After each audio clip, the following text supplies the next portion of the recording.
Master Tiger. A long time ago, when people and animals still spoke the same language, and Tiger's fur was glossy yellow all over, Water Buffalo was going home after his evening bath in the river. He was humming a little song, his nose high up in the air. At that time, he still had a straight nose and upper lip. But with his nose pointing skyward, he didn't notice Tiger following him until he heard a purred "Good evening" right at his side. Buffalo would gladly run away, but he didn't want to look like a coward, so he just continued on his way with Tiger chatting beside him. "One doesn't see you much in the forest anymore," said Tiger. "Is it because you're still working with man?" Buffalo nodded. "Well, isn't that strange? I just can't understand it. Why, man has no claws, no poison, no special strength, and he's so tiny. How can you accept him as your master?" I don't quite understand it myself," said Buffalo. "I suppose it's because of his intelligence." What? "Intelligence," explained Buffalo grandly, happy to know more than Tiger, "is something special man has that helps him rule over me and over horse and dog and pig and duck too." "That's interesting.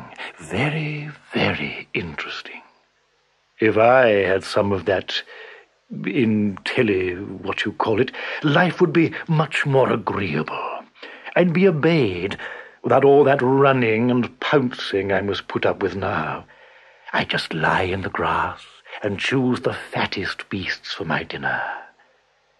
Do you think man would sell me some of his intelligence?" I don't know," mumbled Buffalo. "I'll ask him tomorrow. I don't suppose he'll dare say no to me," growled Tiger, and he disappeared into the dusk. Buffalo trudged home, a little scared and wondering whether he hadn't talked too much.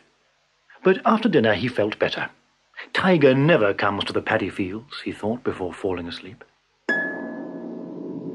But the next morning, when he arrived at the field with his master, Buffalo saw that he had misjudged Tiger, who was already there, waiting. And he'd even prepared a speech for the occasion. "Don't be afraid, little master man," said the Tiger pleasantly. "I'm here with the most peaceful intentions. I heard you possess something called intelligence, and I would like to buy it. So please sell it quickly, for I'm in a hurry. I haven't had my breakfast yet, you see." Buffalo felt angry with himself. But then he heard the peasant say, "What a great honor, Master Tiger visiting my humble field and giving little me the opportunity to serve such a fine big beast." And he bowed as if he were standing before the emperor. Tiger was very flattered and answered, "Please don't make any ceremony for a simple creature like me. I just came to buy—" "To buy?" interrupted the peasant. "Oh, no, I insist on giving it to you as a token of your memorable visit, which so honors me." "That's very nice of you. I never thought man had such good manners," purred Tiger. But he was thinking, what a fine morning. First I'm greeted like a king, then I get intelligence at no cost at all, and then I eat the peasant as an appetizer and Buffalo for breakfast. This thought made his eyes glitter like two green stars as he said, "You'll give it to me right now, won't you?" "I gladly would, but I always leave it at home when I go to the fields," answered the peasant, who had noticed the hungry gleam in the Tiger's eyes. "You see, it's too precious to risk losing, and anyway I don't need it out here, but I'll run home and fetch it for you." He took a few steps and then hurried back again. "Did you just say you hadn't had breakfast yet?" "Yes," said Tiger. "Why do you ask?" "Oh, because in that case I can't leave Buffalo here. You might eat him." "I promise I won't. Please hurry up." "I don't doubt your promise, but if you forgot and ate Buffalo, who would help me with my work? On the other hand, he's so slow, it'll take hours to go home and return, and I wouldn't like to keep your Highness waiting. Of course, if your Excellency let me tie you to the tree over there, I could safely leave Buffalo here." Tiger agreed. "I'll eat them a little later on, that's all," he thought, while the peasant tied him securely to the tree, and his mouth watered as he imagined the taste of the big, grazing buffalo, the tiny brown man, and the unknown thing called intelligence. After a while, the peasant returned. "Did you bring it?" asked the impatient tiger. "Oh, of course," answered the peasant, showing him a shining thing on a pole. "Then give it to me quickly," ordered Tiger. The peasant obeyed. He passed the bright flaming torch under the tiger's whiskers, and they started to burn.